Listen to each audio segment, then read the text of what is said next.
Hindu deleted এখানে হয়ে গেছে 2132টা হিন্দু ডিলেটেড। আমার সঙ্গে এই মুহূর্তে আছে তৃণমূল নেতা দেবব্রত রায়। আমি ওনাকে কিছু প্রশ্ন করব এসআইআর নিয়ে। বলছি 56,000 প্রায় এসআইআর নাম কাটা গেছে ভবানীপুর থেকে। হ্যাঁ, তো সেটা নিয়ে আপনার কি বক্তব্য?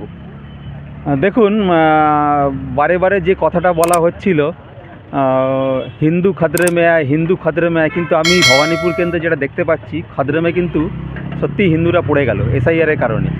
যারা বাদ গেল টোটাল আমি দেখতে পাচ্ছি, আপনারা যদি ক্যামেরাটা একটু দেখান, হিন্দু ডিলেটেড এখানে হয়ে গেছে 2132টা হিন্দু ডিলেটেড, মুসলিম ডিলেটেড 1667। তার মানে বেশি পরিমাণ নাম কিন্তু এসআইআরে হিন্দুদেরই বাদ পড়ে গেল।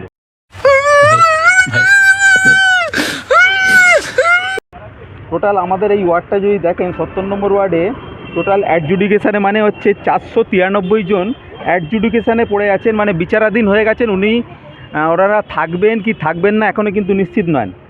এবং অ্যাডেড হয়েছে 300 জন মানুষ নতুন করে জুড়েছেন, এবং সরাসরি ডিলিট হয়েছে 193 জন।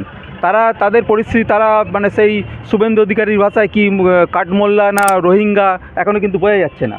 তার মানে 61% হলো। আর হিন্দু ডিলিট কিন্তু সরাসরি আমাদের ওয়ার্ড এই 70 নম্বর ওয়ার্ডে 182 জন হিন্দু ডিলিট হলো, এবং মুসলিম ডিলিট হলো 11 জন।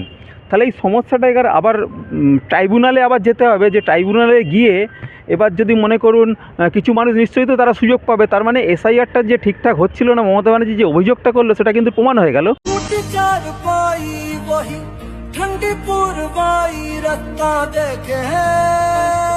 তার মানে এই ট্রাইব্যুনালে যাওয়ার পরে কিছু মানুষ তো আবার পাবে। এবার যে রেস্ট অফ মানুষগুলোর হয়ে গেল, যারা আতঙ্কে রয়ে গেল, যাদের ফেস লস করা হলো, যাদের নামটা উঠলো না, তারা তো আতঙ্কে আছে। আজকেও শুনলাম একজন আত্মহত্যা করেছেন। এবার যে মানুষগুলো আবার নতুন করে নাম উঠে, তাই এবার নির্বাচন কমিশনকে উত্তর দিতে হবে এই মানুষগুলোকে নিয়ে কী করা হবে। তাদেরকে ডিপোর্ট করে দেবেন? তাদেরকে ডিটেনশন ক্যাম্প, শুনলাম আমাকে ডিটেনশন ক্যাম্প হচ্ছে, ডিটেনশন ক্যাম্পে ঢুকিয়ে দেবেন? তাদের কি আবার যেখানে আপনাদের কথা যেখানে বাংলা এসে সেখানে পাঠিয়ে দেবেন? কী করবেন? এইগুলো মানুষকে এই হেনস্থা যে করছেন আপনারা, মানে সরাসরি যাতে নির্যাতন করছেন মানুষের জীবন নিয়ে, এবার এই উত্তরটা তো আপনাদের দিতে হবে। তাদেরকে নিয়ে এই মানুষগুলো এত শয়ে মানুষ, হাজারে হাজারে লক্ষ লক্ষ মানুষ, এখন 13 লক্ষ মানুষ বোধহয় আপনার ট্রাইব্যুনালে যাবে। তাদের কি হবে আগামী দিনে? এই উত্তরটা আপনাদের দিতে হবে, তো উত্তরটা আপনারা দিন। তার মানে পরিসংখ্যান অনুযায়ী হিন্দুরাই আজকে খাতরেতে আছে। তো এবার আমরা সাধারণ মানুষের কাছে যাব, গিয়ে জিজ্ঞেস করব যে অ্যাকচুয়ালি তারা কি মনে করছে। এই সংখ্যা যা বলছে তাতে সত্যিই কিন্তু ভাবনার বিষয় আছে।